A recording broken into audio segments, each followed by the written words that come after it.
Nous sommes devant le stade de Djapoma où va se jouer le match ce soir entre la RDC et le Cameroun. Malheureusement, tu as commenté le match tu remplir ma condition, fois Sazali, Nazali, mais tu as fait facture, tu as fait réservation, mais moi, je administration est bloqué. Donc, tu as fait pardon dans le peuple congolais. Moi, je commenté le match exacté. Dans Balassima, on va s'organiser pour que ma communion soit bien. Mais est-ce que tu peux faire quand même la lecture de ce match entre les léopards et les lions indomptables du Cameroun? Oui, en fait, la lecture procède de tout ce que nous avons observé depuis que nous sommes arrivés. Nous avons eu la chance de suivre les deux équipes depuis leur premier match. On prend l'équipe du Cameroun, par exemple. L'équipe camerounaise qui est composée d'un certain nombre de joueurs qui viennent des grandes équipes comme Kano Yaoundé, comme Coton Sport de Garoua et bien d'autres clubs. Mais la plupart de ces joueurs ont été rassemblés simplement parce qu'ils étaient poussés par l'événement. Il faut qu'ils aient une équipe nationale. Mais au Cameroun, actuellement, il n'y a pas de championnat. Ce n'est pas une faiblesse pour autant, parce que les joueurs camerounais, au fil des matchs, ont commencé par donner l'impression de chercher quelque chose. Et ce qu'ils cherchent, c'est la coupe.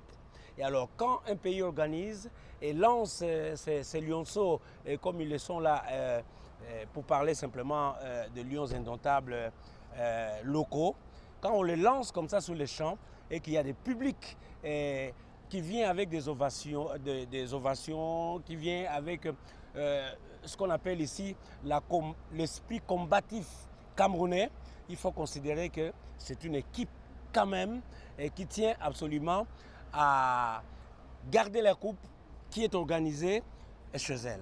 La République démocratique du Congo aussi, c'est une équipe bien sûr qui vient avec des joueurs qui continuent de jouer à un championnat. Mais c'est des gens qui ont été rassemblés en très peu de jours. Bon, il y a eu juste un seul match amical qui a été joué en Tanzanie, mais comme c'est des jeunes gens plus ou moins qui sont dans un même championnat, ils apprennent au fil des matchs également à se souder. Et on a vu que l'équipe, par exemple, de la République démocratique du Congo, a réussi 4 buts, alors que celle du Cameroun ne s'est arrêtée qu'à 2 seulement. Ça veut dire que toutes les équipes ont quand même des difficultés, hormis des équipes bien constituées comme l'équipe malienne, comme l'équipe guinéenne, comme l'équipe du Burkina Faso, et même l'équipe nigérienne et que la RDC a finalement renvoyée au pays. Quelle est la chance que vous donnez aux Congolais, étant donné que vous êtes Congolais vous-même? Oui, moi je pense que l'équipe congolaise part avec d'abord l'avantage d'avoir un championnat qui a continué à fonctionner. Deuxièmement, ils sont venus au départ, ils avaient quelques doutes, surtout après avoir été douchés dès le début du match par la Libye.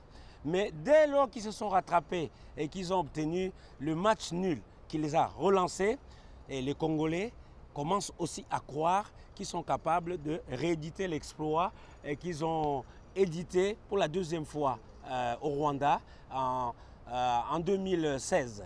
Donc les Congolais vont jouer sans complexe, bien entendu. Ils savent que les lions sont chez eux et que les lions, on ne les bat pas quand on veut.